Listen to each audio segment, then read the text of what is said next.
सोचिए, निर्मला सीतारमण जी जो हमारी फाइनेंस मिनिस्टर हैं, उन्होंने अनाउंस किया कि एक गुड न्यूज है, अब से जीरो इनकम टैक्स। तो खुश तो बहुत हो गए तो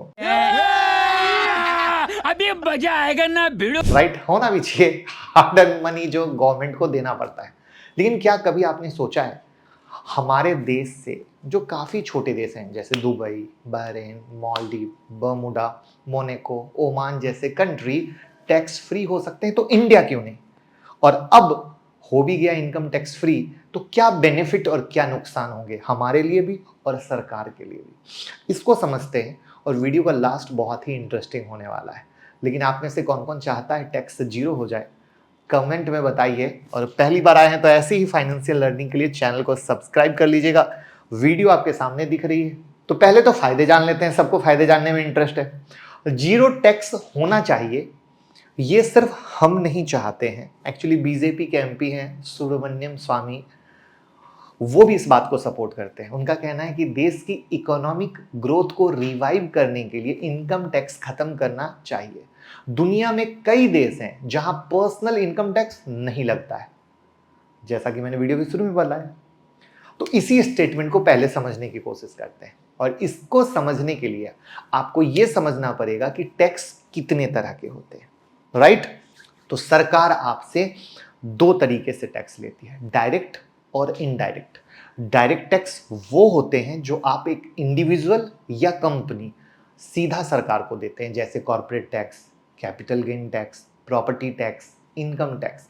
ये सब डायरेक्ट टैक्स के अंदर आते हैं। इसके अलावा इनडायरेक्ट टैक्स होते हैं। ये वो टैक्स होते हैं जो सीधा उस इंसान से कलेक्ट नहीं किया जाता है जिसके ऊपर बर्डन है। इसको एक एग्जांपल से समझिए, जीएसटी। मान लीजिए सरकार दूध पर जीएसटी बढ़ा देती है, तो दूध के मैन्युफैक्चरर और सप्लायर अपने कॉस्ट में ये टैक्स ऐड कर देंगे। और जब आप मार्केट जाकर दूध खरीदेंगे तो आपको ज़्यादा पैसा देना पड़ेगा। जो एक्स्ट्रा जीएसटी का खर्चा है वो आपके पॉकेट से जा रहा है, लेकिन आप वो पैसा सप्लायर और मिल्क मैन्युफैक्चरर को दे रहे हैं, तो फिर ये एक्स्ट्रा जीएसटी सरकार को देंगे। इसलिए ये क्या हुआ, इनडायरेक्ट टैक्स हुआ, और सरकार आपसे इनडायरेक्टली ले रही है। अगर आप ये बेसिक समझ गए तो जीरो टैक्स के इफेक्ट समझना बहुत आसान होने वाला है। अगर जीरो टैक्स हो गया तो सबसे पहले हम इनकम टैक्स की जो इनइक्वलिटी है उसको खत्म कर देंगे। अब ये क्या है, इसको समझिए। इनकम टैक्स प्लेयर दो कैटेगरी में डिवाइड है। पहला वो लोग जो 10 लाख तक इनकम टैक्स पे करते हैं, दूसरा वो लोग जो 10 लाख से ज्यादा टैक्स पे करते हैं।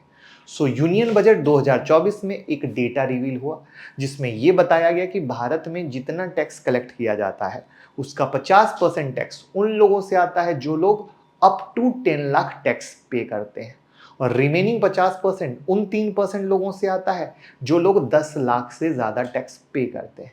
यानी ये क्लियर है कि टैक्स कलेक्शन में इनइक्वलिटी है। और ये 10 लाख से ऊपर टैक्स देने वाले लोग कौन हैं? छोटे बड़े बिजनेसमैन।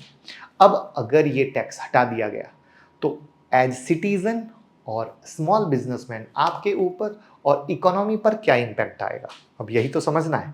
तो आपको बता दूंगी, तो यहां पर आप समझ जाइए कि सबसे पहले आपका इनकम टैक्स बचेगा, जिसको आप खर्च करेंगे तो इससे इकोनॉमी को बूस्ट मिलेगा। कैसे मिलेगा, अब इसको समझिए। पहला, आपके स्पेंडिंग से कंपनी का रेवेन्यू बढ़ेगा जो कि जीडीपी के ग्रोथ में मेजर रोल प्ले करेगा। दूसरा, कंपनी का जब प्रोडक्शन बढ़ेगा तब कंपनी को और वर्कर की जरूरत पड़ेगी जिससे एम्प्लॉयमेंट क्रिएट होगा। तीसरा, लोगों के पास जो ब्लैक मनी है वो लोग अब बिना किसी डर के खर्च करेंगे और बैंक में डिपॉजिट ज्यादा होंगे जिससे सस्ते इंटरेस्ट रेट पर डिपॉजिट मिलेंगे और मार्केट में सस्ते कार लोन, होम लोन मिलने शुरू हो जाएंगे।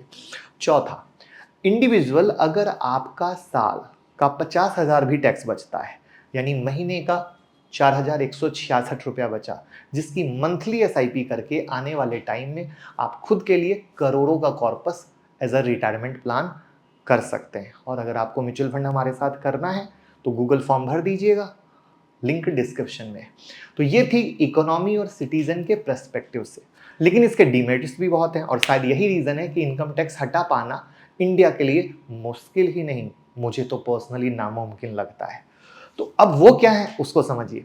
इसको समझने के लिए आपको गवर्नमेंट का रेवेन्यू मॉडल समझना पड़ेगा कि सरकार के पास 1 रुपया आता है तो उसके सोर्सेज क्या है। और यहां पर ये 1 रुपया का सोर्स है जिसमें आप देख रहे हो कि इनकम टैक्स से 19%, जीएसटी अदर से 18%, कॉर्पोरेशन टैक्स से 17%। मैं बाकी को छोड़ देता हूं, खाली टैक्स जो 3 बड़े इंपॉर्टेंट है हमने उसको पकड़ा है। यानी सरकार की टैक्स वाली इनकम खतरनाक लेवल पे है।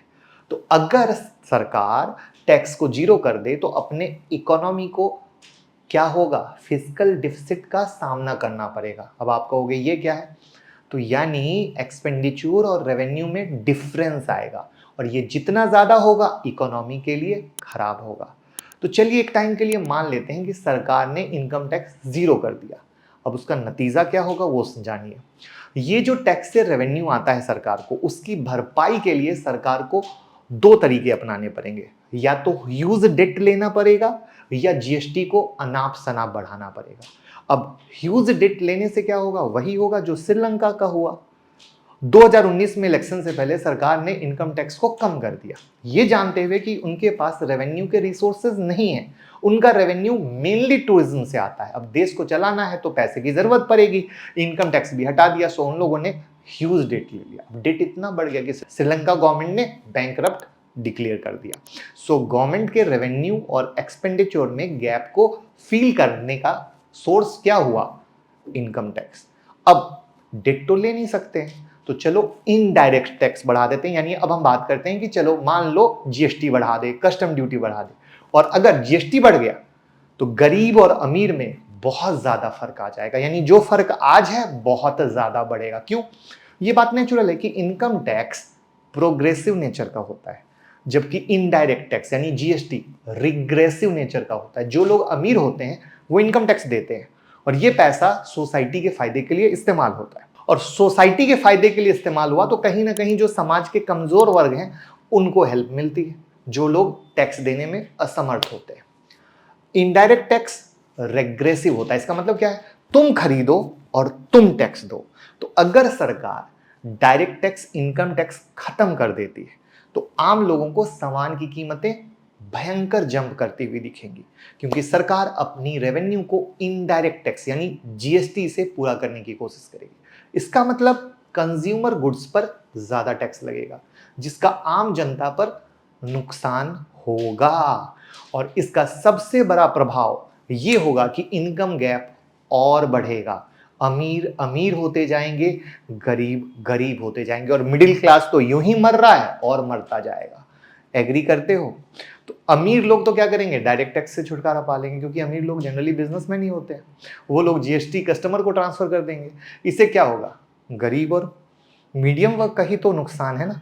तो ओवरऑल अमीर के लिए किसी कंडीशन में नुकसान की कहानी है, वो हर कंडीशन को झेल सकता है। सो अब आप सोचेंगे कि फिर वीडियो के शुरू में कुछ कंट्री के जो मैंने नाम बताए वो इनकम टैक्स क्यों नहीं लेता है, बिना टैक्स के कैसे देश चला रहा है। तो होता क्या है, पहले तो दुबई के पास खुद का ऑयल प्रोडक्शन है जो एक्सपोर्ट करके गवर्नमेंट खुद कमाती है। ऊपर से टूरिज्म है वो भी भयंकर वाला, जिससे गवर्नमेंट कमाती है। इसके अलावा वेट यानी वैल्यू एडेड टैक्स लगता है हर प्रोडक्ट पर 5%। दुबई गवर्नमेंट के टोटल जीडीपी में 30% का कंट्रीब्यूशन ऑयल एंड गैस से आता है, 16% का टूरिज्म से, 13% का रियल एस्टेट से। तो दुबई का मेजर रेवेन्यू सोर्स को आप स्क्रीन पे देख लो। तो ये मैंने आपको दुबई का इनकम सोर्स दिखा दिया। सो ऐसा सिस्टम हमारे इंडिया में नहीं है।